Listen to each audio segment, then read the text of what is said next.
Eureka product segmentation is done according to 3 dimensions: cut protection, user environment, and grip environment. The cut resistance is done from A1 to A9 or European A to F. The end user environment is categorized according to heat, and heat resistant gloves are made out of aramide and resistant to fire or temperatures above 250 Celsius. It is a general series, high cut resistance and the jack of all trades. It is the polyethylene based cool series, which are highly comfortable in room temperature. And last, the highly dexterous nylon assembly series. The third and the final dimension is the grip environment.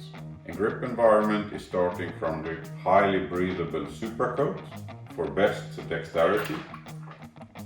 It is the nitrile for oil resistance, and it is the double nitrile for oil dip. And the natural latex for glass grip.